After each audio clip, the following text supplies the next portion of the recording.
and enriched it. This is the inside story about finding brilliance out of necessity, about a classic Batman that nobody wanted.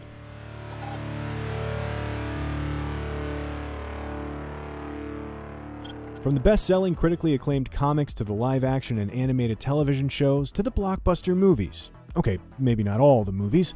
The Caped Crusader has found its audience no matter the decade or the medium. If you'll excuse the obvious pun, Bruce Wayne has a pretty good batting average. By the late 1990s, Batman was king of the animated hill. On the heels of Batman the Animated Series, executive producers Bruce Timm and Paul Dini followed up the genre-defining hit with the new Batman adventures, refining the distinctive animation style of Batman the Animated Series that became known as Dark Deco. This new series focused more on the Bat family than on Bruce Wayne and his lonely crusade. Airing on what was then known as the Kids WB, the New Adventures of Batman was a hit. Fans loved it, the ratings were strong, and the addition of an entire Bat family to model action figures from made the toy companies happy. But after barely a year on the air, New Adventures would have its plug pulled. I'm not sure I can adequately describe it. It was surreal and disappointing and shocking, and so they had the rug pulled out from under us. It was just like, oh, crap, seriously? Why was the decision made? Well, you can at least partially blame Dawson. At the time, the WB network was teen central. Thanks to shows like Dawson's Creek, Buffy the Vampire Slayer, and Felicity, the network had a stranglehold on younger viewers. So they told the Batman production team they wanted a new Batman cartoon for the Kids WB with a teenaged Caped Crusader.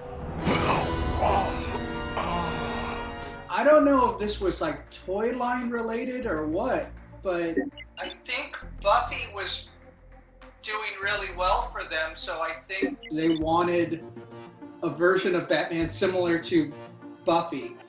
The producers all just knew that teenage Batman would be a nightmare, because it's well established in comics canon that teenage Bruce Wayne had not yet become the Dark Knight, and it didn't fit into the mythology of the animated universe they had spent the 90s building. And so, in a meeting with WB executives, Bruce Timm turned to an idea born of desperation. So I said, so if there was some way that we could come up with a teenage Batman show that was still in continuity, that still built off of the shows that we'd already done, the only way to really do that is to go forward into the future and introduce a new character, some Batman. If the idea was a desperate Hail Mary, fortunately, WB network executive Jamie Kellner was there to catch it. Jamie's reaction was kind of odd. I remember this specifically. He said, yeah, so it's like the new generation of samurai passing his sword on to his protege. And I thought, well, I don't really know what that's about, but yeah, like that. And he said, great, let's do that. But you got a green light. He said, I want this show for next fall. And we're just like, what? In Hollywood, getting a green light is usually cause for celebration, and there's no industry where being your own champion is more necessary. So the first hurdle to clear was tall and glaring. The producers weren't sold on their own pitch. They're like, oh, I don't want to do this stupid show. I don't want to do teenage Batman, blah, blah, blah. It's like, I want to keep doing the show we're doing, even though we knew that was pretty much a lost cause. And so we just kind of walked away grumbling, not really very enthusiastic about it. And I remember Bruce coming back from the meeting and telling me about it. And I said, that sounds cool. We should do it. And I think Bruce said he wasn't sure about the idea until he pitched it to me. He said, yeah, a futuristic show, teenage Batman, and we can kind of do all that Spider-Man stuff, the torture hero, he's got to balance his schoolwork and his love life and being a superhero. We can totally come up with our own stylish version of futuristic Gotham. And it's like, yeah, I think it would be fun. And I kind of went, well, yeah, you're kind of talking me into it. Timm was slowly coming around to the idea of the new series, but an enormous problem still remained. Getting a show from pitch to production in a matter of months is unheard of in animated television. In short, it was time to start panicking.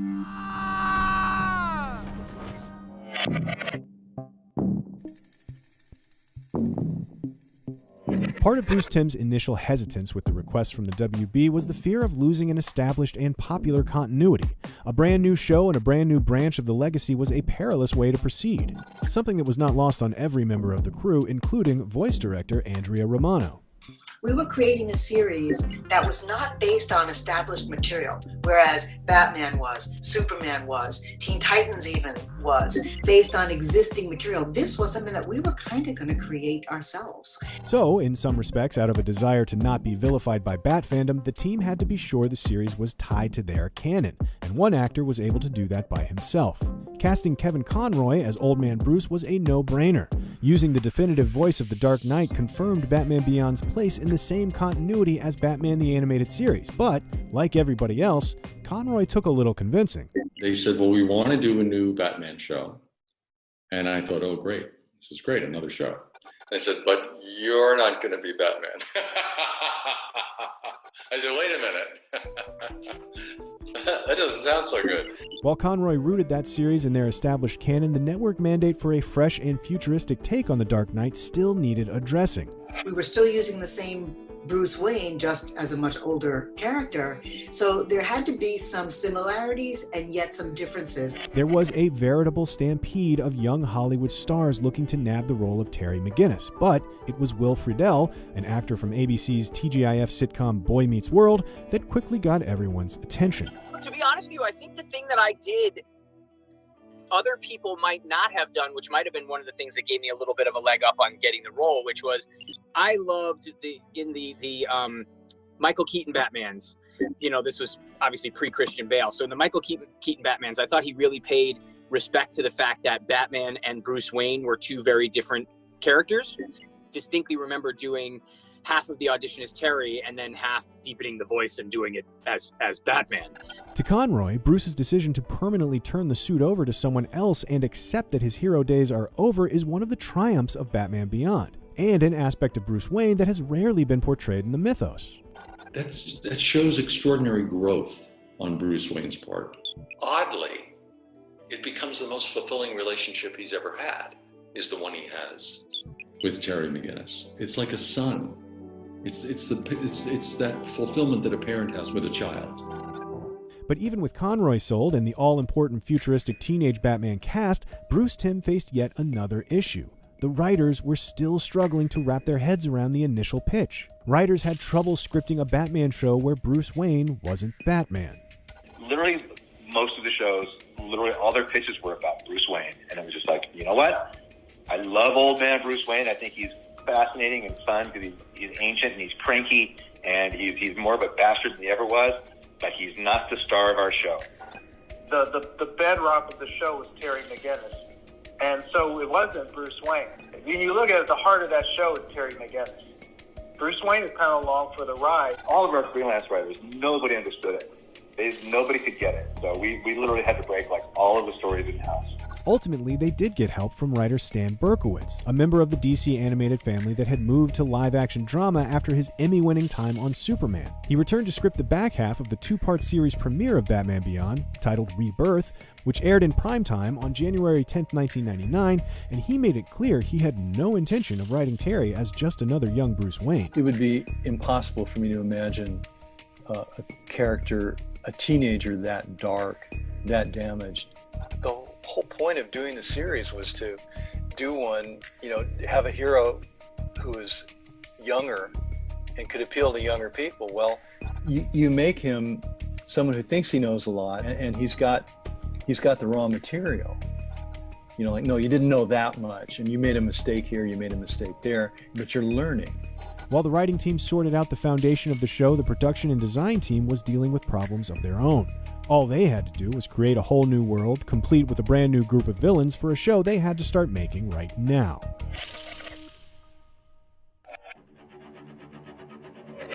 As the sprint to deliver the hastily pitched and approved show on an unheard-of schedule began, there was still work left to be done on the new Batman Adventures and Superman the Animated Series. It's kind of all a blur to me because at one point we were finishing Superman, finishing Batman, and doing Batman Beyond at the same time.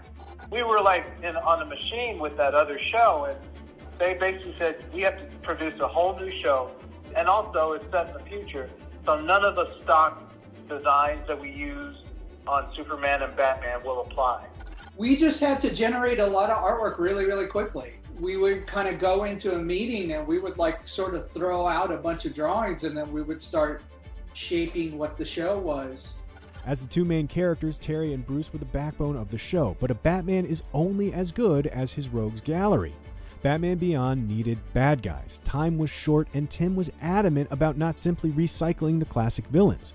Once again, what seemed like a problem turned out to be a huge opportunity for the show's staff, who soon set out to create an entirely new roster of baddies. And Bruce pulled all the artists who could do it into a room and said, we need villains. He basically just threw it out there, basically developed the show in a room, and we were just throwing out ideas out there and literally just drawing. That frenzied method, sketch first, concept later, led to the creation of memorable foes like Ink and Shriek. At least in one case that I know, that the noise guy Shriek. Basically, Glenn drew the picture, and then I was just handed the picture and Alan said, "Here, Glenn just did this. It has something to do with sound. Figure out something." I wanted this show to be Terry's show. I didn't want Terry necessarily to be fighting all of Bruce's villains. I didn't think that was interesting. More than just updating the villains for the show's new Dark Knight, Batman Beyond modernized the Batman mythos thematically as well, exploring the dark side of technology and science's impact on society. And there's no better place to showcase a sweeping stylistic shift than a show's title sequence, and Batman Beyond's was a stunner. Putting the series' cyberpunk influences front and center, the titles are a breathtaking montage of multimedia images designed by the late great cartoonist Darwin Cook. Darwin assembled it all in After Effects back in the days when it took forever just to render a single scene. It's just like kind of mind-blowing when I look back on it now. It's like it's a pretty sophisticated piece of film for 1999 technology. There's a James Tucker shot. I designed a bunch of stuff. So it was definitely a collaboration. That shot of Batman standing and he turns with the Jokers, that's a action figure that Bruce like kit bashed into Batman Beyond. It's on like a little Lazy Susan kind of thing. Bruce kind of moved the camera and rotated it, and it's just two pieces of artwork that are doing this as the Batman is rotating in the center. That's all it is. That shot of Bruce Wayne that everybody thinks is CG, that's literally a sculpture. That's a 3D sculpture. I stuck that literally on a Lazy Susan on my kitchen table and spun it around and shot it with my home video camera. Darwin took that image and digitized it, and it gives it that weird kind of CG kind of look. In a lot of ways, it's really low tech, but I think everyone thinks it's really high tech. The show was coming together, mixing the demands of the network with solutions that made the concept more and more intriguing to the creative team. The idea that nobody wanted to make was sounding better all the time. To them. But what about the fans?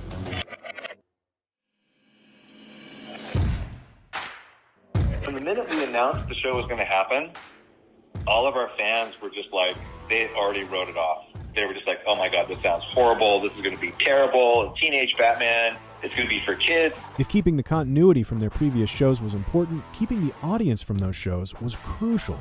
They had a lot to prove right out of the gate, and to do that, they had to start with a bang. The series premiere features an aging Batman in the year 2019. While trying to stop a kidnapping, Bruce grabs a gun as a last resort. The act of desperation convinces him to retire the Dark Knight. Never again. The first two-parter, everything about that show is so much more adult and darker and uglier than pretty much anything we had done in any of our shows up until that point. So it was kind of like, we knew that when we had that shot of Batman, retiree age Batman, pointing a gun at a criminal, we knew that was like the best way to slap those guys upside the head and say, nope, this is a good show and you're going to love it. The story jumps ahead 20 years from there, and Neo-Gotham has risen. Terry McGinnis is attacked by the Joker's street gang, only to be saved by an elderly Bruce Wayne. Terry soon discovers the old man used to be Batman, and after Terry's father is killed by the Jokers as retaliation, Bruce offers to train him to become the new Batman Gotham needs. As the show premiered, even with the banger of an opening, the response wasn't exactly positive at first. It wasn't overnight by any means, and it was all hate at first. By the end of our first season, people were begrudgingly going, oh, okay. And yet, by August of 2000, Warner Brothers Pictures had hired Remember the Titans director Boaz Yakin to make a live-action adaptation of Beyond. Batman Beyond co-creators Paul Dini and Alan Burnett were even hired to co-write the film, and while the project ultimately stalled, it's clear that studio execs saw the appeal the character had to fans. After 3 seasons and 1 feature film, the series came to an end in December of 2001. Nearly 4 years later, what was essentially the series finale of Batman Beyond aired on Justice League Unlimited. The episode Epilogue retconned, using some serious superhero science, that Bruce Wayne was actually Terry McGinnis' father. However, beyond that, there has been no real movement on a possible Batman Beyond revival, but fans keep asking anyway. I get that a lot from people these days, like, oh, when are you guys going to bring back BTAS? Or when are you going to do more Batman Beyond? It's just kind of like, well, you know, it's always tempting to go back to those worlds. But at the same time, it's also kind of like, oh, man, you don't want to go back and screw the pooch. You know, you don't want to, like, disappoint people with, you know, they have so many high expectations for those shows. At the same time, if I got a really good opportunity to do something more in those worlds, I probably would not be able to resist the temptation to do it. Despite its unlikely origin as a project nobody wanted, today Batman Beyond is a beloved part of the DC animated universe. And that means something different for everyone involved in the creation of the show. But one thing seems to be true for all of them. It validated their commitment to taking a big risk.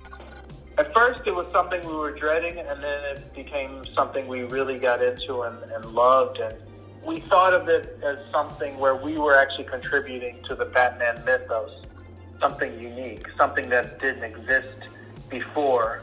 The network wanted a new Batman, a teenage Batman, like Buffy, only from the future. Bruce Timm and his team didn't even want to make the show at first. It was an idea beyond saving, they thought. But the more they worked on it, the more they came to love the concept, as did the fans. A teenage future Batman with an old Bruce Wayne as his mentor? Hell yeah. In the years since the show went off the air, Terry McGinnis has persisted in comics, games, and of course on DVD, Blu-ray, and streaming. And with the constantly changing state of the DC film universe, the future of Batman Beyond is always filled with hope.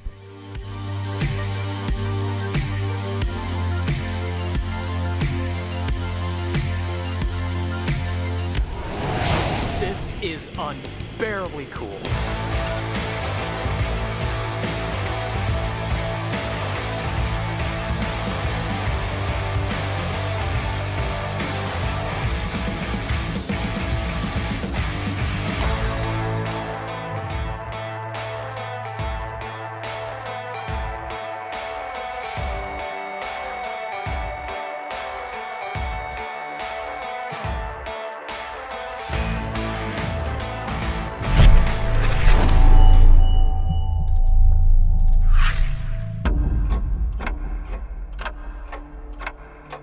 Do you know what my people call this past year? The Long Halloween. The holiday killer's covering his tracks. I'm here to cut a deal. You want Falcone, and I got plenty on him. Heads, I'll take it. Your father went into business with the Roman, and how many innocent lives did he end up trading for it?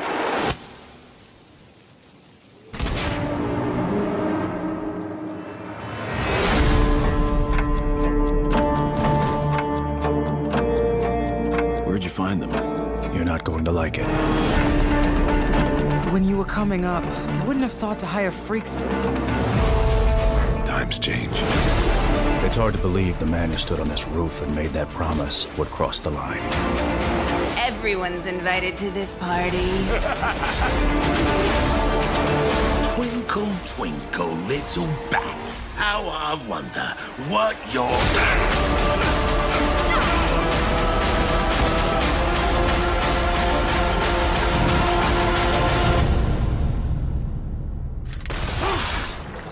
What is this? Judgment Day.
Robert Dubois.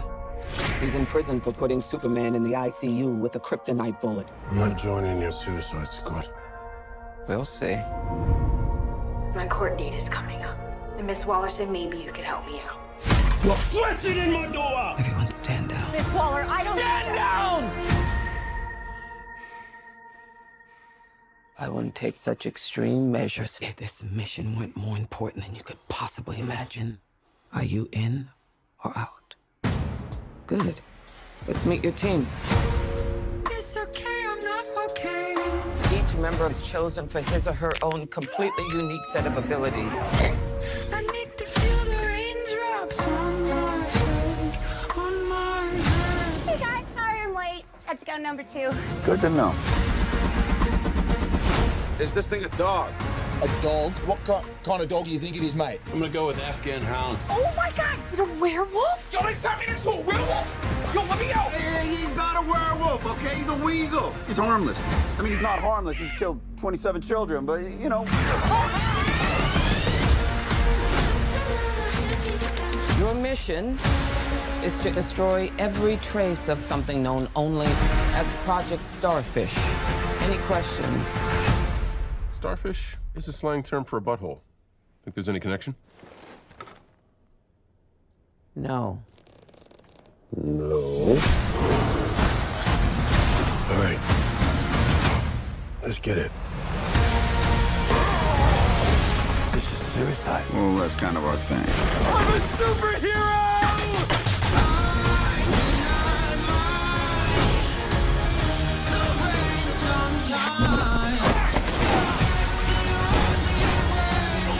Where's my dad? I want to get you out of here alive. I'm going to get you out of here alive.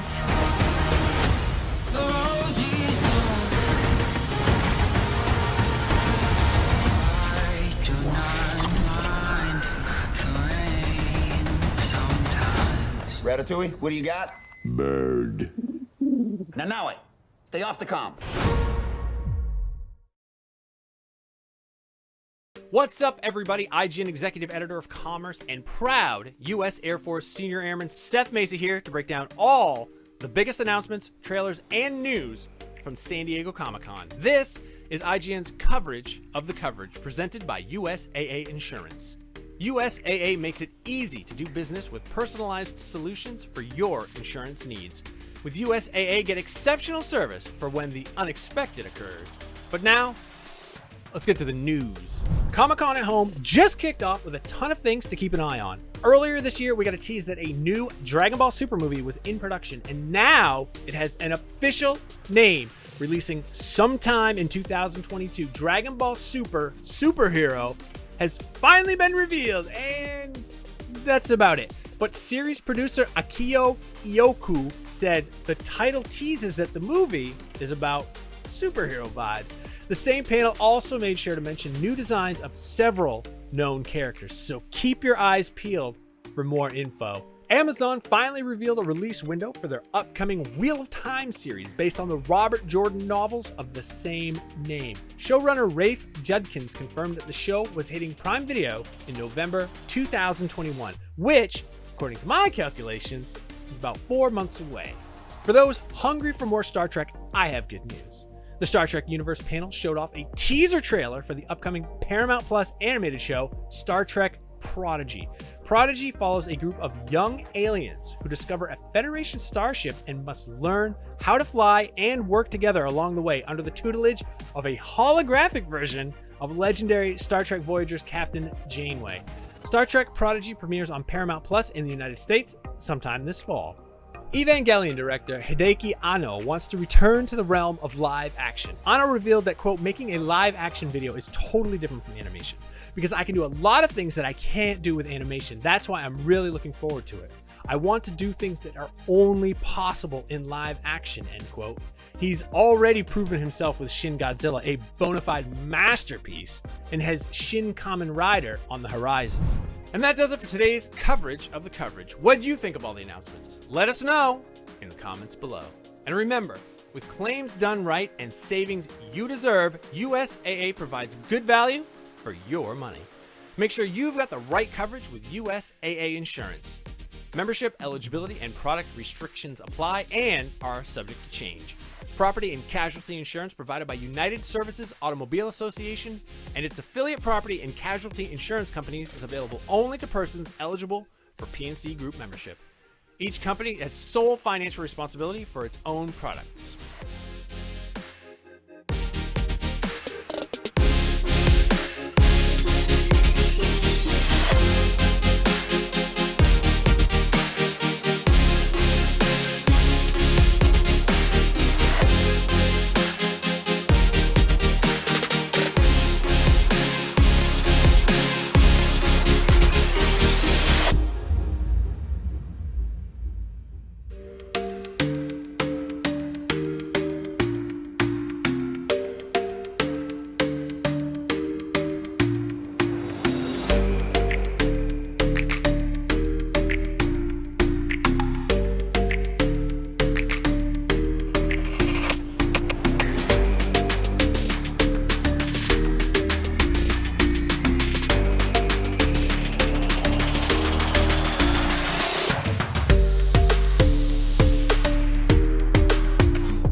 Showtime. The Fun Doctor is in, and they're prescribing 10 cc's of Comic-Con stat. Get ready for a tidal wave of trailers, a plethora of panels, a crackling Tesla coil of the biggest and latest in comics, gaming, and entertainment. It all starts right now on IGN Live Summer Entertainment Preview. No, I will not calm down.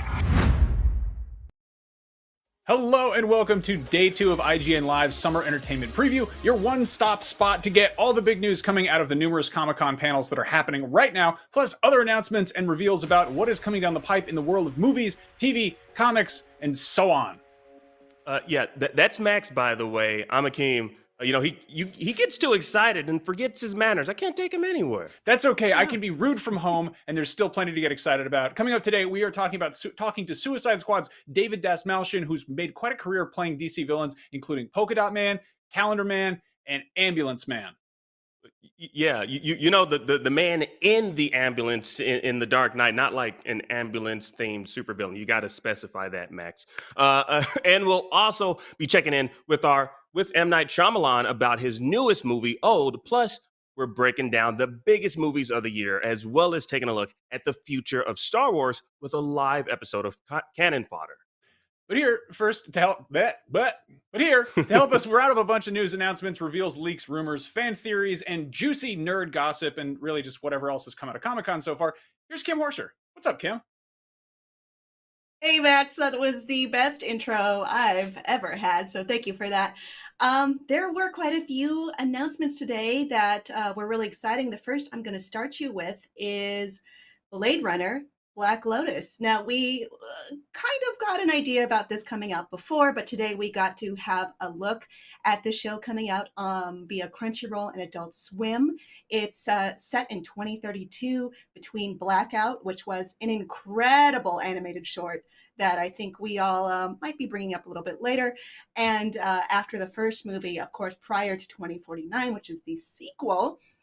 And while speaking of 2049, the creators of this actually went to the set of that and talked to Roger Deakins about lighting, which is very important in the Blade Runner world. We have Jessica Henwick starring as Elle, who is a female replicant who wakes up not knowing who she is, where she is. She only has a tattoo as a clue. So this, of course, explores the classic question, what is it to be human? A very Blade Runner question indeed.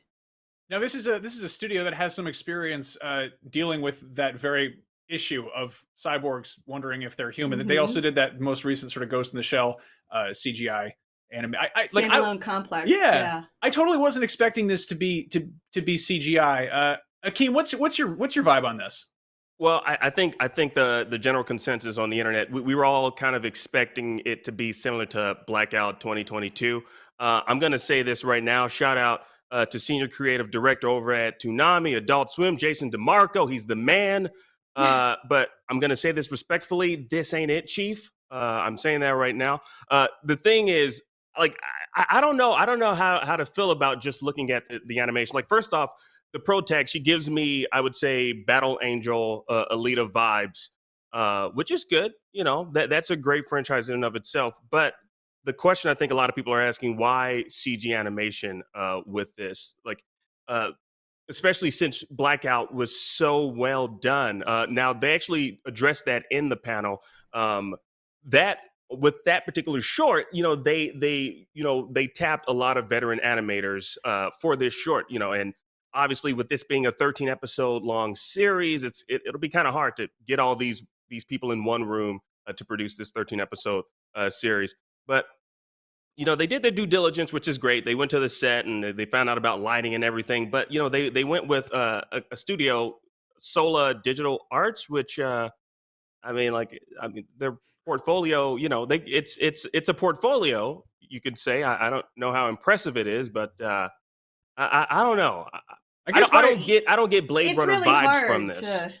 To really just compare this to Blackout, because that was the best of the best animation we've seen. Yep.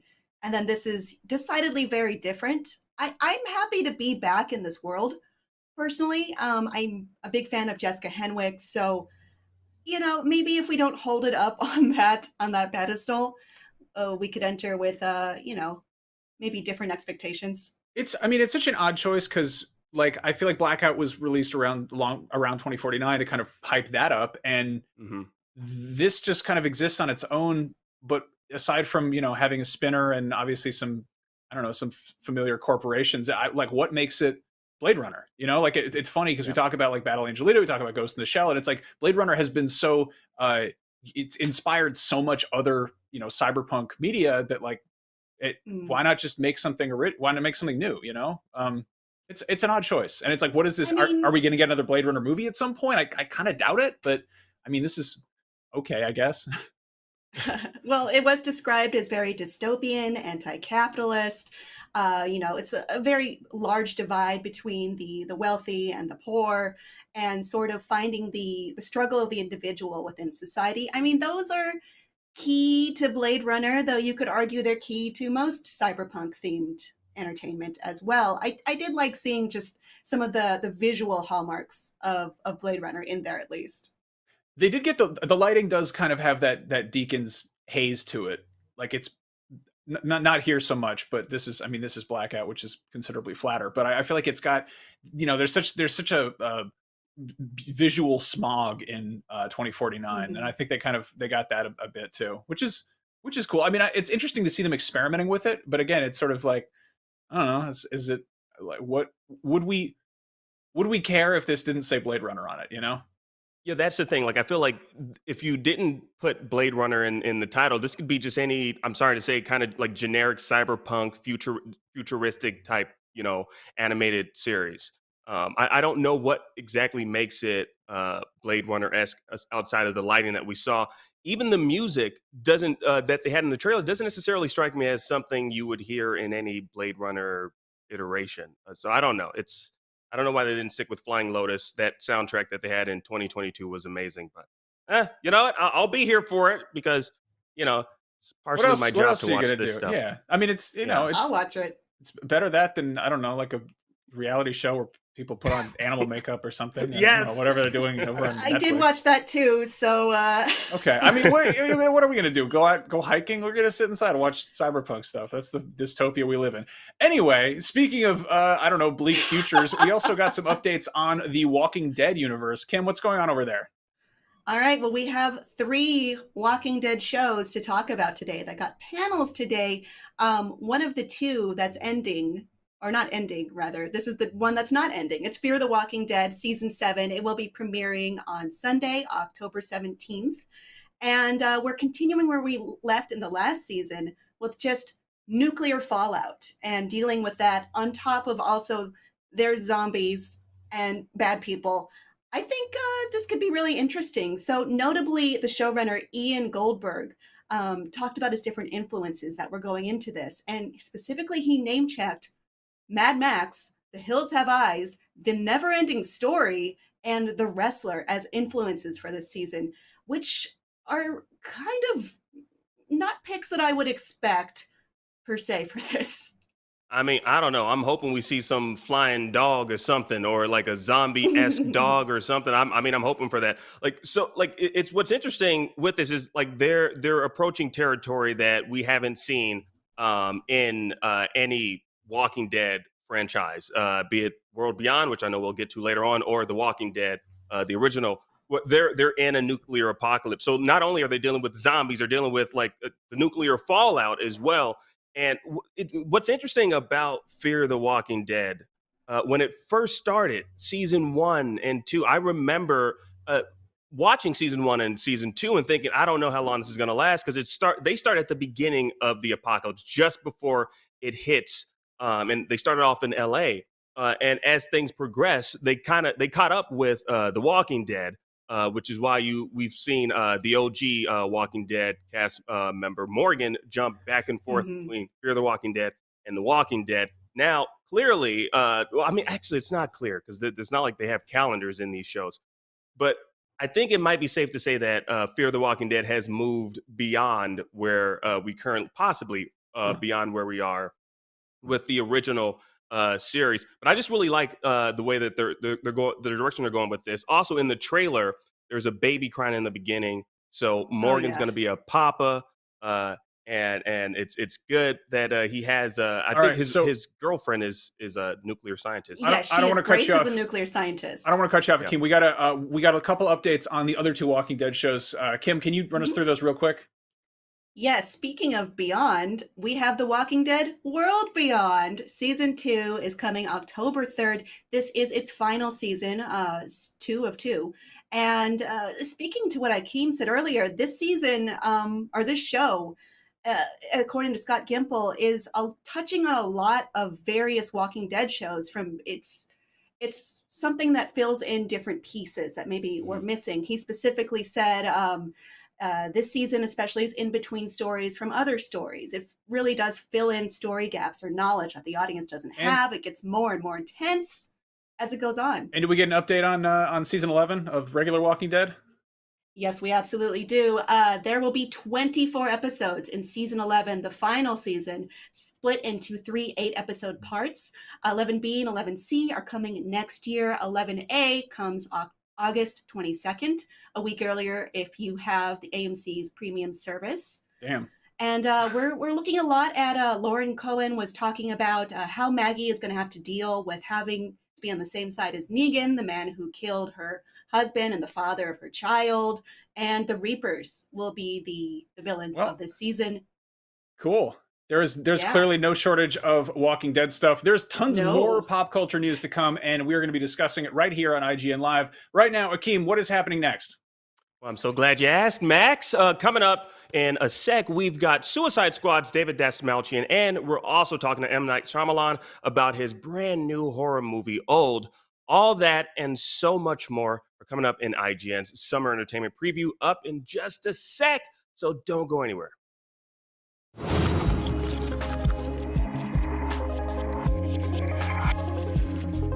IGN Live is presented by Free Guy. Experience it only in theaters August 13th and by USAA Insurance.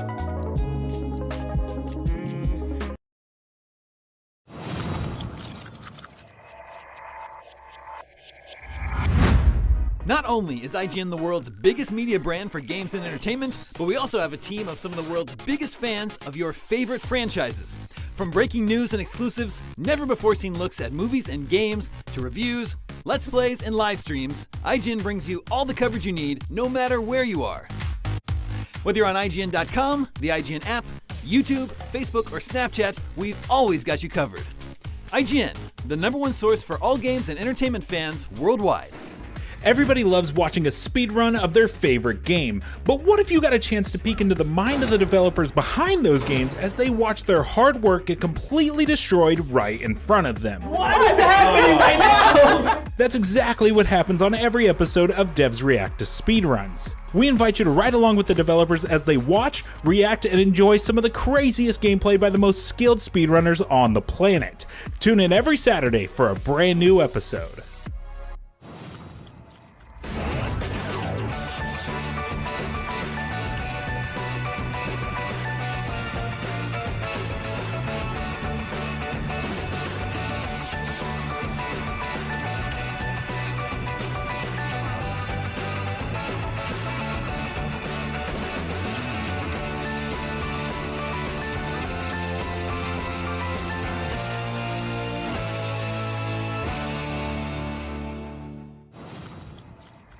In a world with non-stop news about Marvel, DC, Star Wars, you need a show with accurate reporting, hard-hitting commentary, and me, Akeem Lawanson, host of IGN's news show, The Fix Entertainment. Whether it's the latest superhero scoop, film fiasco, or anime announcement, I'll be here covering all the breaking movie, TV, and streaming news that matters most to you. Make sure to catch The Fix Entertainment on IGN for your fix of entertainment news.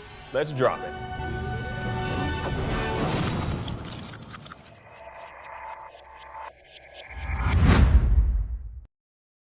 Welcome back to IGN Live Summer Entertainment Preview. From The Dark Knight to Ant-Man, David Dastmalchian is no stranger to comic book movies. And in the brand new Suicide Squad movie, as well as Batman The Long Halloween, things are only getting crazier for him. Now let's check in with David Dastmalchian and find out more.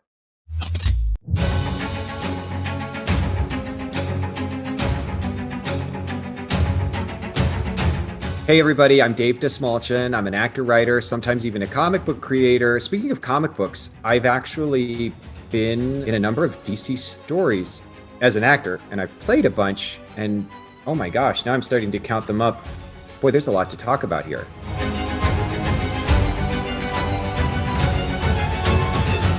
You know, what draws me to playing all of these DC characters is, since I was a kid, I have been collecting comic books. And I will be honest, I always loved the Marvel superheroes and the DC villains the best. There was something about the way the DC pantheon of bad guys and gals has been created over the decades that always really got me excited. And I love the fact that there can be bright, colorful personalities, while at the same time very dark undertones and psychologically twisted machinations that motivate them. And that's been one of the really fun things for me about bringing these characters to life. Let's go again. I don't know anything! Don't! You're not playing the odds, friend. Let's do it again. So when I think about creating the character of Thomas Schiff, which was the Joker's thug, who was part of the Dark Knight, I think back, and it's very hard to describe how absolutely nervous I was. You must understand, I was a kid who had collected comic books my whole life, and all of a sudden I was a theater actor who got a chance to audition for one of my favorite directors, one of my favorite film franchises, for one of my favorite villains. So I went into my heart and my memory, and I crafted a character based around my knowledge of what I felt like the inmates of Arkham would represent in the world that, you know, Christopher Nolan was creating. And someone who works for the Joker, to me, was someone who wasn't necessarily always there by choice. I liked the idea of being manipulated by such a master of darkness as is the Joker. So I wanted to create a character where I couldn't speak very well, but I giggled a lot and uncontrollably. So giggling was just a part of what I did. So even if I was scared or I needed help, giggling was what I was going to do. And I think the Joker, I imagined that he liked that about me and enjoyed making me do something out of fear and making everyone else think I was laughing about it, while deep inside, I was actually scared. Stand down. It's your last chance. Flash being ruthless. I like it.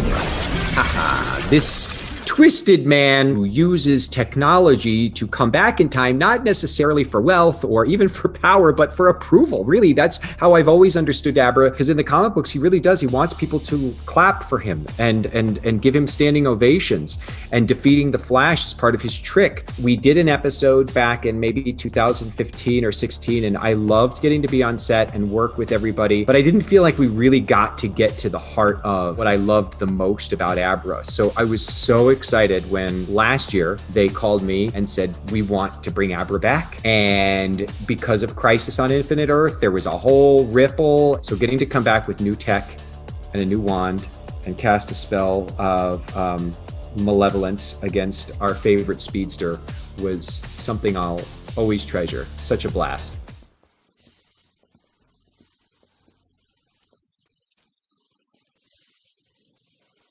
It's you. It's really you.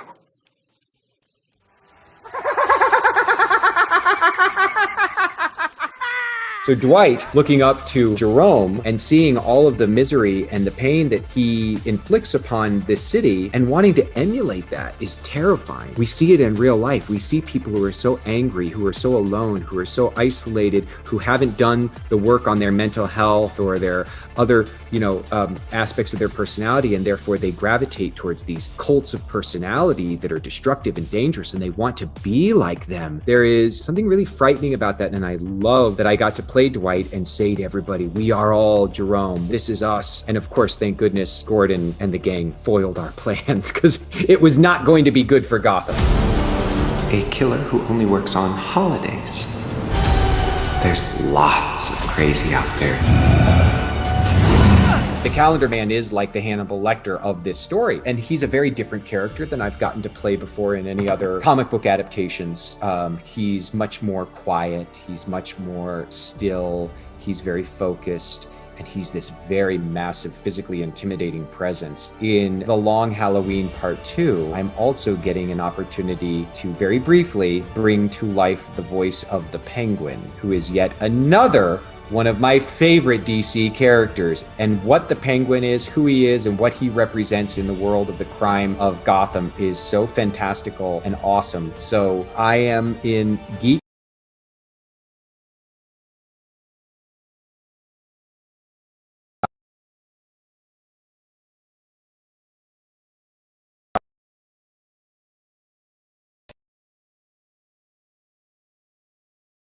I hope so. The reality is that there are a lot of people like Abner in the world, people that don't really care or don't know if they should care whether they make it another day, because he is different. I mean, his superhero getup, his name is Polka Dot Man. He's kind of like, how ridiculous is that? How embarrassing is that? And yet that he is part of this team for some reason. A lot of people don't know this, but I was born with a skin condition called vitiligo, so I have spots all over my body. I was very embarrassed about them for my entire life, and I got teased. I was called polka dots, and I was called milk mustache, and I was called a lot of things as a kid, and I was afraid it would affect my work. James didn't even know about it, and when I showed him, he was like, wow, that's so cool. But the person who helped me turn it around the most, my wife Eve, when she first met me and we first started dating, and she saw my dots and my spots, she thought they were cool and she thought they were hot, and she made me feel good about them. And I try to bring that into Abner as well. Like, own your spots. If you're out there and you got spots that you're embarrassed of, whether they're on the outside or the inside, if you're ashamed of your depression, if you're ashamed of who you are, if you're ashamed of the way you look, coming to realize that you're enough, you're just enough, and you're worth it is such a key to life. And I hope you surround yourself with people who tell you that. And if you're not surrounding yourself with people who tell you that, do that, because it will help so much.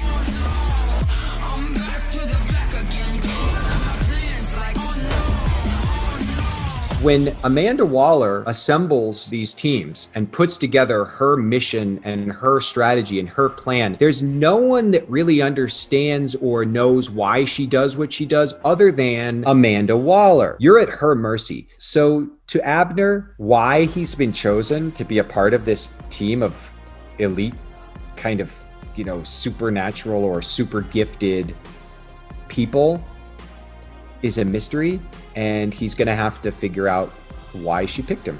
And you'll see that when you go see it. Well, that's kind of our thing. I'm a superhero! The acting legend that is Margot Robbie bringing Harley back to screens, and yet always continuing to find new levels, new layers, new nuances to that character that make her that much more exciting. And all of the other characters, their looks, their powers, their abilities, their performances, they're going to blow everyone away. And I say all of that so you guys know that, to me, the thing that is still going to mean the most to you underneath all of it is these crazy characters' relationships to one another and themselves. When your eyes are this wide because you just saw some visually spectacular thing you've never seen in a movie before, because James Gunn has made magic with this film that's never been done before, when you least expect it, he's going to reach in and pull on your heartstrings in a way that you didn't see coming. That's what I'm most excited about. I can't wait to sit in the theaters with you guys and see the reactions that people have when those moments turn and twist. And dear Lord, I can't wait for the world to discover Daniela Melchior, who's playing the Ratcatcher too. Oh my God, get ready. She's so good, dude. While David Dastmalchian may be DC's secret weapon, M Night Shyamalan has brilliant kid actors as his. This year, Shyamalan is releasing one of the most unique movies yet with Old, where a group of people trapped on a secluded beach realize that they're aging rapidly, and it's not because they forgot to put on sunscreen. Now, IGN got to talk to Shyamalan about making a tropical horror with some of the most talented young actors today. Let's take a look.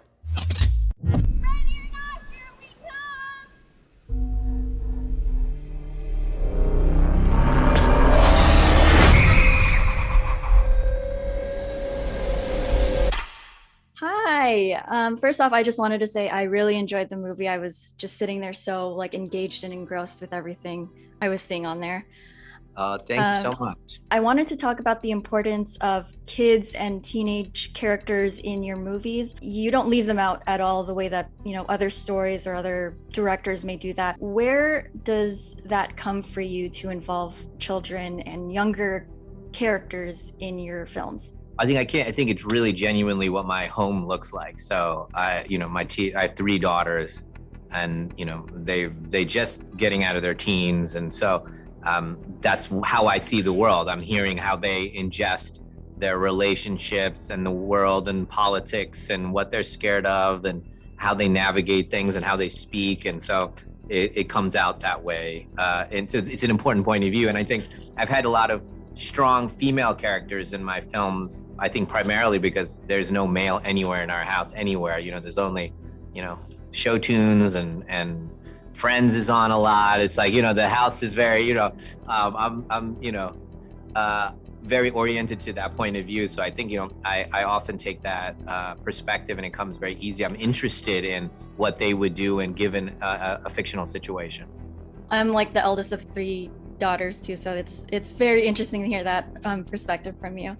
I would also like to have you speak on the casting of the younger actors for this movie, and especially Alex and Eliza and Thomasin, because they're so great, and their careers so far have also been very aligned with horror and thriller. So I just wanted you to speak about casting them, because they're also so good in this movie. Oh, thank you. Well, those 3 were critical to the casting. When you're doing a movie like this, where you're doing essentially multi-generational versions of the same character, you have to pick a generation that you're starting with and then cast from there lookalikes that can play them. And so that was the age group that I focused in on. And so Thomasin, Alex, and Eliza were critical finds, and they all auditioned for me, blew me away. And then I kind of Zoomed with them and talked with them and just fell in love with each of them and thought they would work so well together. They each have that kind of edginess, and maybe it is because they're familiar with the genre, or that's where they tack, but they can bring the complexity.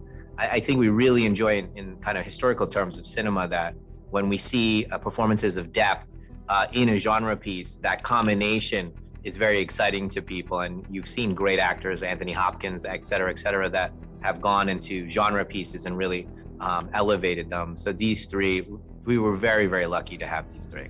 So for audiences coming to the theater for the first time, like this may be their first movie, in a theater after the pandemic, what do you hope they get out of this experience? Because I got to see it in a theater and it was all just, it was a really great experience for me. So what do you hope they get from it, and what message as well? You know, when we were thinking about when to release the movie and the pandemic hit and thinking about its timing, we were guessing, and we felt this particular movie would be powerful to be, if it was your first movie coming back or one of the first movies, because you get to have that experiential thing that I think is critical to coming out to the movies these days. Was I immersed in the experience? Did I feel like I was on that beach? Can I be one of those members? Did I get that experience of being one of those members on that beach? Once upon a time, you could look at the top 10 movies of all time in the theaters, and they would have been, you could argue they were the most intense experiences that you've had in the movie theaters, whether it's The Exorcist or Jaws or E.T. even. They were super, super intense experiences. So I'm hoping they get that full experience of the sound. We spent so much time making you feel like you were on that beach.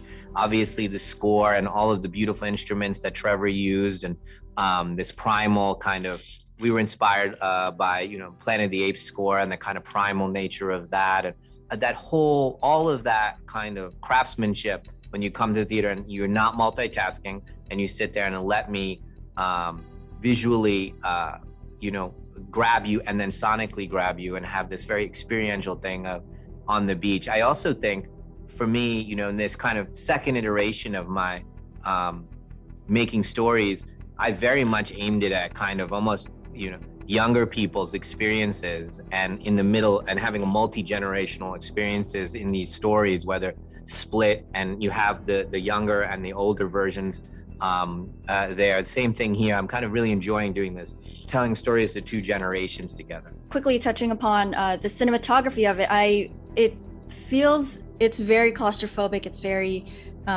just very personal, and it feels a lot different than your other movies. What was the choice to go with that direction? Well, I think I was very excited about the cinematic opportunity of being outside and trapped outside, which is such a contradiction. To feel claustrophobic, that you're saying that is amazing, given that it's a beach that's a mile and a quarter long, and you do feel I can't get off of this beach. How do you make someone feel that way? We had a lot of principles at work in the cinematography, the choices of cinematography.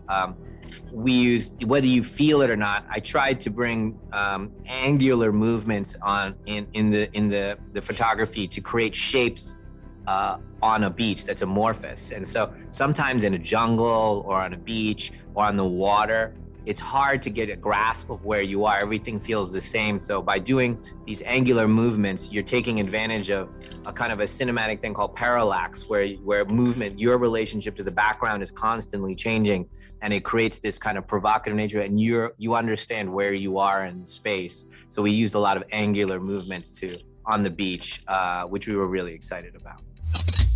All right, well, we're going to take a very quick break, but we've got tons more IGN Live Summer Entertainment Preview. Well, who knows? We might even get crazy and preview some fall stuff, too. Maybe get wild and dip into winter. Maybe go absolutely off the rails and preview spring 2022. Somebody please rein us in. We are madmen here, and we can't be stopped. Well, I guess we can momentarily, because we're taking a short break, right? Yeah, we're taking a short break. We'll be right back after this.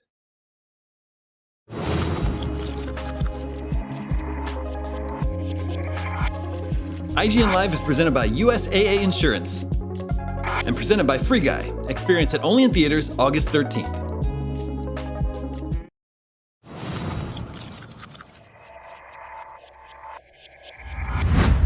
Not only is IGN the world's biggest media brand for games and entertainment, but we also have a team of some of the world's biggest fans of your favorite franchises. From breaking news and exclusives, never-before-seen looks at movies and games, to reviews, Let's Plays, and live streams, IGN brings you all the coverage you need, no matter where you are. Whether you're on IGN.com, the IGN app, YouTube, Facebook, or Snapchat, we've always got you covered. IGN, the #1 source for all games and entertainment fans worldwide.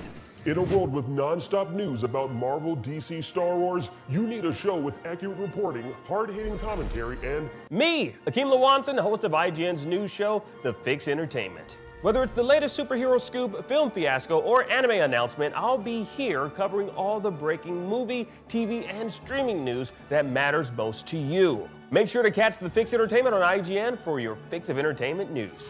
Let's drop it. If you're not following IGN on social media, what are you waiting for? We're constantly updating our feeds to bring you the latest news, gameplay, custom original content, the best user-generated videos and art, memes, and a whole lot more. Be part of the conversation throughout the year. Follow IGN on Instagram, Twitter, Facebook, TikTok, and Snapchat. What's up everyone, Sydney here to bring you a little update about the future of IGN on YouTube. We've been listening to your feedback and it seems like some of you are more into games while others are more interested in movies and TV. So we got to thinking about it and decided, why not both? Our main channel will still bring you all the biggest news, reviews, previews, and trailers to keep you up to speed on the most important highlights. But if you only want games content 24/7, head over to IGN Games. Movies and TV more your thing? Check out IGN Movies and TV. More channels, more of the stuff you love, more IGN.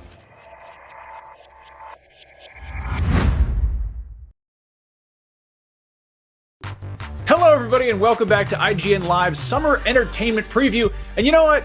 It's time to preview some summer entertainment. Well, it might actually not be coming out this summer, but the year is half over and there are lots more big movies still on the way. So joining me to talk about the movies we are most psyched about, Akeem Lawanson and Brian Altano. Gentlemen, thank you for joining me. Thanks for having us. Of course. So movies are back, be they in theaters or on the smattering of streaming services. So I figure we could start out by talking about some of the big blockbusters we're going to see across both of those platforms later this year. Some of these we've been waiting a while for. Some of these are actually super brand new things. To name a few, we've got James Gunn's The Suicide Squad very soon on HBO Max and in theaters. Eventually, we're getting Daniel Craig's final outing as 007 in No Time to Die. And then we're also getting 4 Marvel movies, 3 of which are the next MCU installments. And then there's Venom, Let There Be Carnage, which is off in the Sony Cinematic Spider-Verse because of legal reasons. Brian, let's start off with you. What are you most excited about seeing? I want to talk about Suicide Squad first because this movie just looks like exactly what I want from a comic book movie. It's fun. It's sort of like over the top, violent. A few years back, director James Gunn was, kind of unceremoniously fired from Marvel, went over to DC to make the Suicide Squad. He's since been unfired and is now making Guardians 3. But until then, Suicide Squad is basically, just this giant collection of AAA celebrities who are all going to go on a mission together, many of which will die or explode or get eviscerated or blown up into smithereens. I'm really excited to see the adventure they go on here. I think that he's going to tap into his horror roots a little bit. James Gunn's done some really cool movies in the past. And I really like when comic book movies don't sort of like take themselves too seriously. They're not part of like these massive, sprawling, interconnected universes. There'll be a little bit of that here. But this is just going to be a fun comic book movie, and I cannot wait for it. Couldn't have said it better myself. I'm super stoked for this. The vibe I'm kind of getting is that this is going to be to the David Ayer Suicide Squad as Deadpool 2 was to X-Men Origins Wolverine. You've got some returning cast members, some familiar faces, but the people behind the wheel are driving considerably more on the road than previous people. Akeem, what about you? What are you most excited about? Well, jumping over to the Marvel side of things, although I'm super excited for a Suicide Squad, I'm here for Shang-Chi and the Eternals, honestly, just because I'm curious to see what type of gas is left in the tank for the MCU in Phase 4. Like, if it's premium, if it's ultimate, I don't know what they're working with anymore. I think, and I don't know if this is like the general consensus, but like I feel like a lot of us have been going through superhero fatigue at this point. But I'm excited for Spider-Man No Way Home, not because I need another Spider-Man movie in my life. I don't. I just really want to see if the rumors of them exploring like the Spider-Verse is actually going to happen, or, if they'll rope in like the Spider-Man of Christmas Past, like Tobey Maguire, Andrew Garfield. I just really want them to kind of give us something different and unexpected for this particular outing. And of course, this is like Tom Holland's last outing as Spider-Man in the Sony deal that he had, with one more scheduled appearance in the MCU left in his contract obligation. So, we don't know what'll happen with the Spider-Man property moving forward from here. So, they got to give us something good, like go out with a bang, or thwip, whatever the sound is that the I believe that's thing the, makes. That's the terminology. No, I mean that's a really good point. I really hope we can keep Tom Holland around for some more Spider films. He's so good, but also seeing the Spiders men pop up in that movie will be cool. And also, Doctor Strange is going to show up, which is that's a good Marvel team up right there. Now, speaking of people who are on their last outing because of contractual obligations, Daniel Craig, I maintain, is the best Bond to date. All due respect to Sean Connery, but I think he's completely nailed it. So I'm dying to see No Time to Die. I wasn't dying to see it enough to actually go see it in theaters because that would really be No Time to Die. But it's been a weird time. I also I don't know. I'm curious to see how they do sort of his little swan song there. Marvel stuff is so weird right now because again, Spider-Man is a regardless of how weird they're going to get, is a super known quantity. But I feel like with Shang-Chi and Eternals, it's completely kind of untested waters, and it's going to be curious to see how Marvel kind of gets people excited about those properties. Now, of course, no movie season would be complete without a bunch of stuff that we've seen before that has been repackaged and rebooted as an exciting new thing that is sort of new to us. There's a bunch of sort of reimaginings, reboots, rebookwals, and so on. Brian, which of these many things are you most excited about? Well, when something dies and returns from the grave, as is usually the case with movies in this category, they don't always get a title like Afterlife, and also have the word ghost in it. But Ghostbusters Afterlife, I have a feeling is going to be a really fun movie. This is a franchise that's always been sort of near and dear to me. I love the animated show as a kid, the toys. I had the glow-in-the-dark bed sheets that were probably toxic and bad for me. But I loved the movies growing up. And then we got that reboot thing a few years ago. It felt totally flat for a lot of people. But I think a big part of that problem was that they catered to that movie to, 30, 40-year-olds, and recentering the Ghostbusters franchise as something that can be fun for kids and adults is something that I think is really smart. You have Jason Reitman, who I trust because, he comes from the family lineage of Ghostbusters, and Paul Rudd, who, generally is likable, does great movies. They're kind of recentering this franchise with a sort of Stranger Things approach. It feels a little kind of Ghostbusters Force Awakens. And I really like the idea of just taking this new generation and showing them this world and getting them excited for it, because I hope the audience has the same reaction. And if I don't like it, maybe kids will. That sounds good. It's one of the Stranger Things kids is in that. It's Finn Wolfhard's in that, right? Yeah. Which is weird on the nose. We've already seen him in Ghostbusters cosplays, anyway. Akeem, what about you? What are you looking forward to? Well, I'm looking. There's a couple of horror films that are going to be released later on this year that I'm super excited for. You got Candyman, one of the lesser known horror figures. Like this one looks like it's honestly taking like more of a modern day approach to the story of Candyman. Not necessarily a reboot or a continuation of the franchise, but more of a spiritual successor to the previous films. Nia DaCosta is attached to it, Jordan Peele, so I'm already sold on that. Also, we have Halloween Kills, with the Family Dollar brand, Jason Voorhees, Mike Myers, coming back. No offense. I'm just kidding, everybody, please. Respect the GOAT. He's one of the GOATs. I will say that he's one of the GOATs. He stands up there next to Freddy and Pinhead as well. I feel like the people behind writing it are like, they got the right kind of fans attached to be like, let's do a sequel the way we would have want to see it. So I'm stoked to see about that. And then of course there's Halloween Ends, which is coming out next year, and then we never have to see Halloween again until they reboot it again in 2023 or whatever. Speaking of long-awaited sequels, we're apparently getting The Matrix 4, and we haven't really seen anything for that. So I'm like dying with anticipation and curiosity to see exactly how the hell they bring that to life. And then of course there's Dune, which I'm just very excited about. I want a second Dune. I want more Dune, but Dune.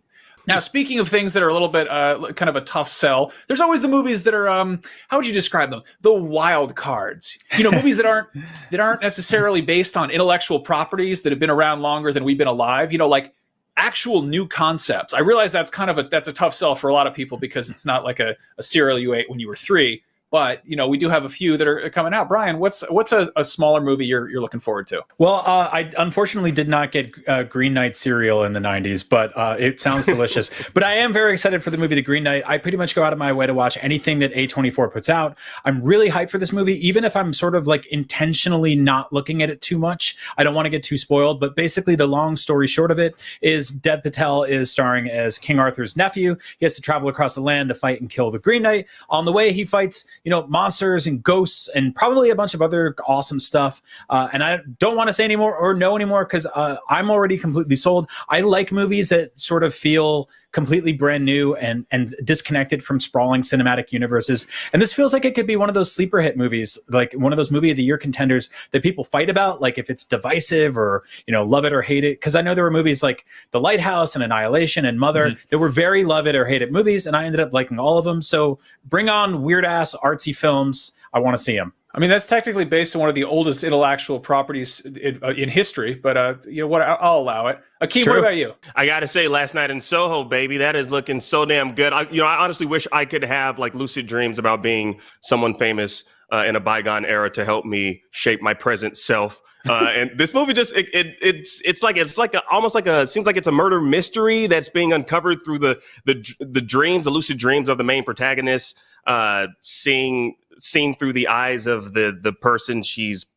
is in the past. I don't know. It's a weird departure for Edgar Wright. Like I remember him for Hot Fuzz. This is like nothing like Hot Fuzz. And I'm totally looking forward to this just because it's something different.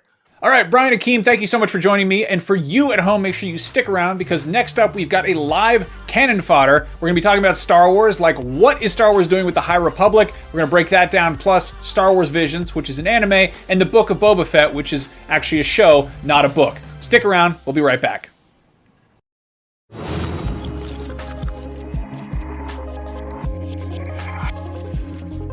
IGN Live is presented by Free Guy. Experience it only in theaters August 13th and by USAA Insurance.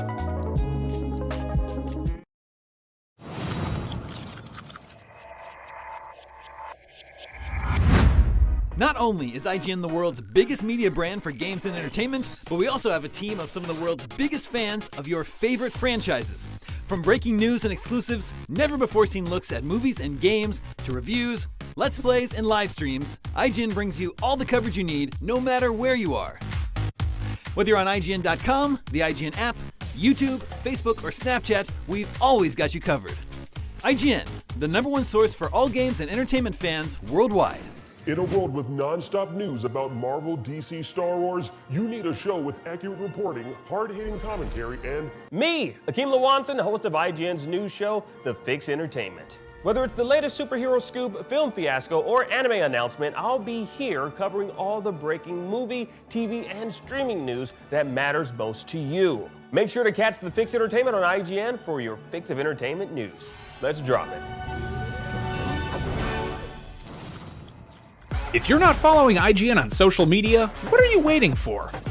We're constantly updating our feeds to bring you the latest news, gameplay, custom original content, the best user-generated videos and art, memes, and a whole lot more. Be part of the conversation throughout the year. Follow IGN on Instagram, Twitter, Facebook, TikTok, and Snapchat. What's up, everyone? Sydney here to bring you a little update about the future of IGN on YouTube. We've been listening to your feedback, and it seems like some of you are more into games, while others are more interested in movies and TV. So we got to thinking about it and decided, why not both? Our main channel will still bring you all the biggest news, reviews, previews, and trailers to keep you up to speed on the most important highlights. But if you only want games content 24/7, head over to IGN Games. Movies and TV, more your thing? Check out IGN Movies and TV. More channels, more of the stuff you love, more IGN.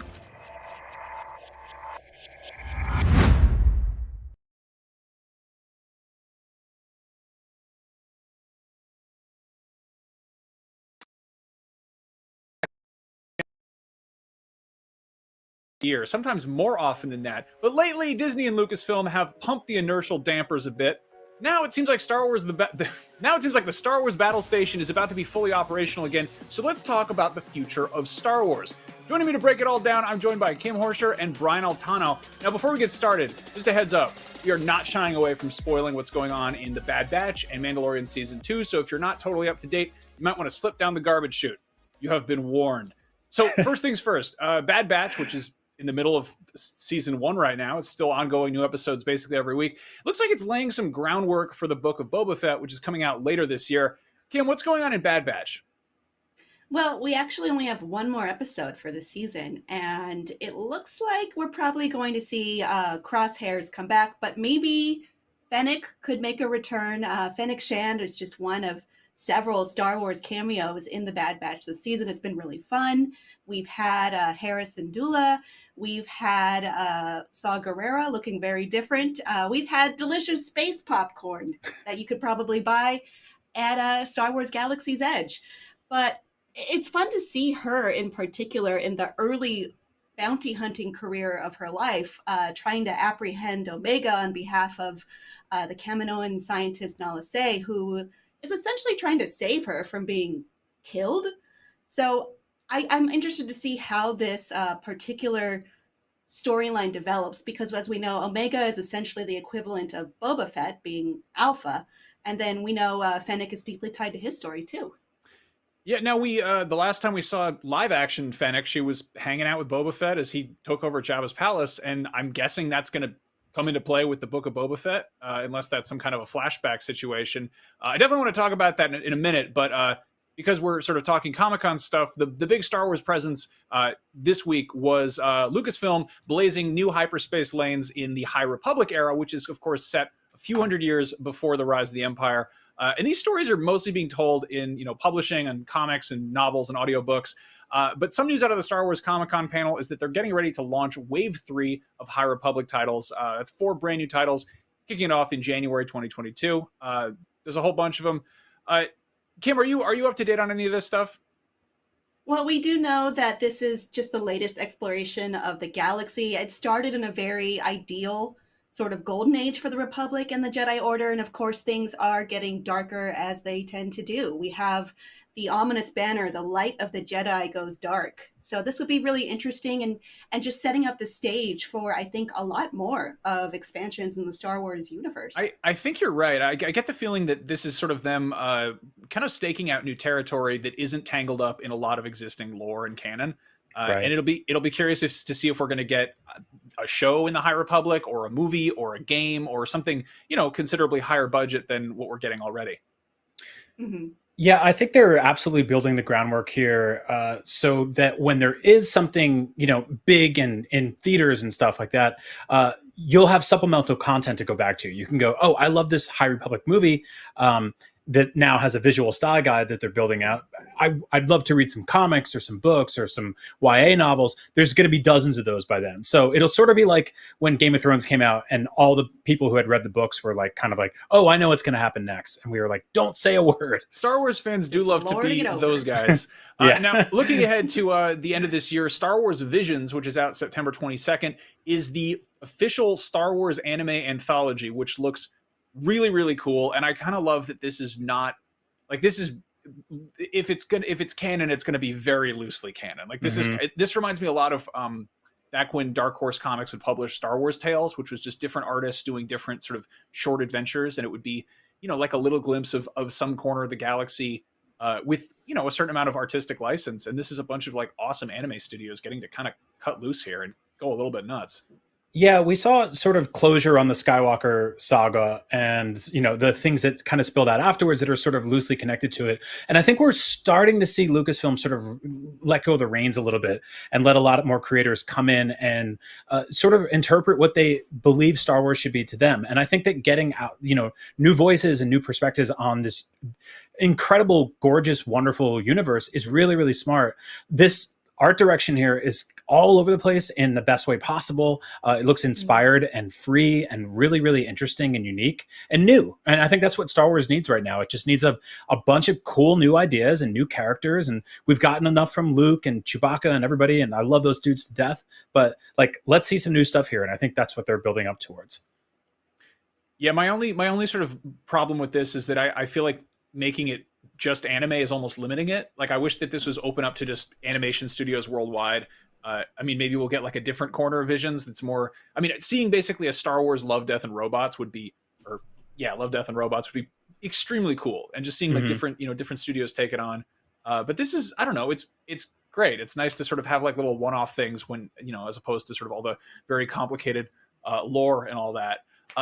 Speaking of which, let's talk about Book of Boba Fett. This is happening this Christmas. It is a I think, limited series. We're kind of vague on some of the details, but it's Robert Rodriguez, I believe, is driving it. I think he's attached, at least. He directed the episode that had Boba Fett coming back in Mando season 2. I've been a Boba Fett fan basically my whole life, and it was definitely really exciting to see him coming back, but also weirdly almost anticlimactic, because he just kind of came out of nowhere and was like, all right, back to business. And I was like, how'd you get out of the Sarlacc pit, you know? But the Bib Fortuna scene was like, that is probably one of my favorite Star Wars moments, I don't know, since new Star Wars happened. Yeah, I'm weird because like Bib Fortuna is one of my favorite Star Wars characters. I have like dozens of his toys, or at least 24, however many that they've made. And seeing this character return, seeing Jabba's palace for the first time in decades, like, you know, it after Return of the Jedi, was one of the coolest things ever, because it made you think, okay, there are characters that survived that scenario, and Boba Fett returned to probably pick up some money that he was owed, also probably get revenge because he was, you know, unceremoniously tossed into a Sarlacc pit, and none of his, you know, old coworkers came to save him, apparently. We'll find out. But it was so cool to see these characters return and to see him sit on Jabba's throne and take over and hopefully, I don't know, bleach the place a little bit, because I'm sure it stinks in there. Was one of the coolest moments in Star Wars history for me. Yeah, no, it's great. It's also, I guess I have a lot of questions, like what next? You know, like it's possible Book of Boba Fett is going to give us some backstory into sort of what Boba Fett's been up to post Sarlacc, or, you know, during Sarlacc. I really hope that we get just some info on that. I really want to see that. But it's also like, what is he going to do moving forward? You know, because that's what's really interesting about sort of the Mandalorian time period, is that it's close enough to the original trilogy that there's a lot of sort of, you know, stuff is, you know, there's bits and pieces of the Empire still hanging around. There's sort of remnants of familiar concepts, but like, what's Boba Fett going to do? Like, is he going to run a criminal empire? Is he going to, you know, take over Gus Fring's like spice operation? Sorry, wrong show. But yeah, I mean, it's exciting, you know. There is spice in this universe, Yeah. so you're only half wrong. But I think that's exciting to think about, because, I mean, part of this is just filling out Boba Fett's story even more than we've seen it before, and this is maybe the best exploration I've ever seen. So I certainly have high hopes for it. Now, Yeah, go ahead. No, go for it. I was going to say, we've seen a thing with sort of recent Star Wars stuff, which is very much introducing a lot of new characters. I mean, obviously the sequel trilogy had kind of a victory lap for a lot of sort of bigger characters, but I really wish we'd get some sort of D-listers coming back. Like, I want to see, look, I'll just say it, I want to see Dengar. I want to know what Dengar is up to. You know, he popped up in Clone Wars, voiced by Simon Pegg. Like, I want to see him, I don't know, I want to see post original trilogy Dengar. Like, what's his relationship with, like, what is Boba Fett's relationship with any of the, you know, the Executor Bridge bounty hunters? You know, Right. like, that's been explored extensively in the, you know, now Legends expanded universe. But like, I don't know, bring back Zuckuss. And I mean, what's he up to? we know that they're not afraid to put weird deep cut characters into the Mandalorian, and so if this is a sort of spin-off adjacent show to that, I mean, that had an IG unit in IG-11. It had, you know, Gamorrean guards pit fighting and stuff like that. I think there's an opportunity for that here. The Mandalorian was always interesting to me because it took sort of like a corner deep pocket of Star Wars and dug down into it, right? It's more to the outer rim, to the weird seedy bars, some of my favorite parts. And so I think Boba Fett's going to dig even deeper into that weird criminal empire. I don't really necessarily see him being a good guy or anything like that, but he's going to be dealing with some really scummy dudes, maybe even more so than we saw with Mando. And that's going to be super cool, you know? This is not going to be a babysitting show, basically. Kim, let's talk about Fennec Shand, because she's been popping up in the Bad Batch. Like, what do you see that line being from the Bad Batch to, you know, to Book of Boba Fett? I mean, when we meet her in the Bad Batch, she is very early in her career. Someone says to her, you don't have the experience to come up against me. And here we're at the, you know, she's gone through the rise and fall of the Empire at this point, and she's a very different person. I mean, I'm that's why I'm so curious about her relationship with Omega, and then perhaps her relationship with Boba Fett could start early. I don't know how far the Bad Batch will actually end up going. But I would like, she's an example of a really interesting character to just kind of just develop out of modern lore and then just spread out, proliferate throughout the universe. Mm-hmm. No, I mean, obviously, this is just one of the many Star Wars projects that's in the works right now. We've heard bits and pieces about Obi-Wan filming. We've got lots of casting rumors about that, which sounds awesome.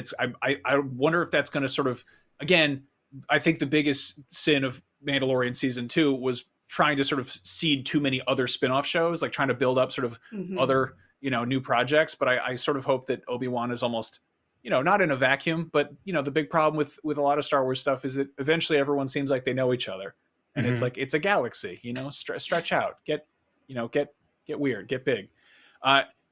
Yeah. And then of course, I mean, we're going to get Mando season 3 at some point, and we're going to find out what Grogu's up to. There was actually an image that popped up on an official Star Wars t-shirt. And a lot of people are talking about this because that seems to show Luke teaching Grogu how to make a lightsaber, but I mean, jury's still out on that. I'm in. We have some questions. I think he's too young. 50 years old, it's going to put someone's eye out. It's no good. Now, Brian, Kim, thank you so much for taking the time to talk about Star Wars. And thank you to everyone watching at home for hanging out with us for the IGN Summer Entertainment Preview. We have more fun live stuff in the works. And if you don't have anything going on August 25th, mark your calendar, because Jeff Keighley's opening night live will be kicking off 3 days of Gamescom Studio Live with a closer look at a ton of new video games, plus probably a few surprises, video games we don't even know exist. And you can find all of that right here on IGN. So thanks again from all of us here at IGN, and a huge thanks to everyone behind the scenes for making this happen. We'll see you soon. Good night, everybody.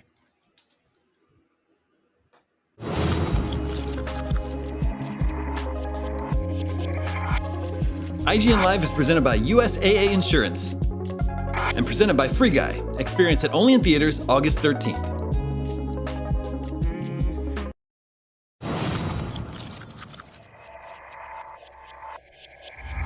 If you're not following IGN on social media, what are you waiting for? We're constantly updating our feeds to bring you the latest news, gameplay, custom original content, the best user-generated videos and art, memes, and a whole lot more. Be part of the conversation throughout the year. Follow IGN on Instagram, Twitter, Facebook, TikTok, and Snapchat.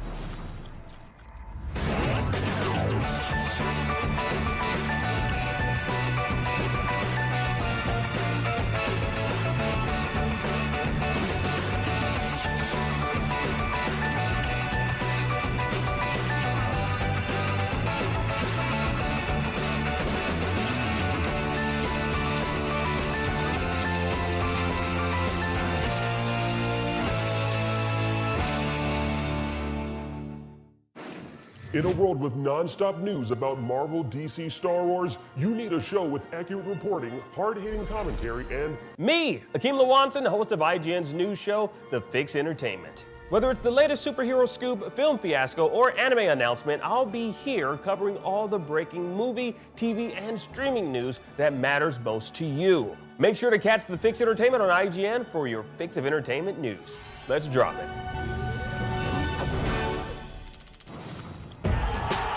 Competition brings out the best in all of us. Well, mostly. Oh, that's a controller break. That's unfortunate. Welcome to IGN Compete, where we bring you the stories behind the esports headlines. Reigning world champions! From the triumphs Daryl takes the game to the hardships It's not heavy. to the miracle moments that will go down in history. I just can't believe it! It's crazy. It's all here on IGN Compete. God, I'm in disbelief!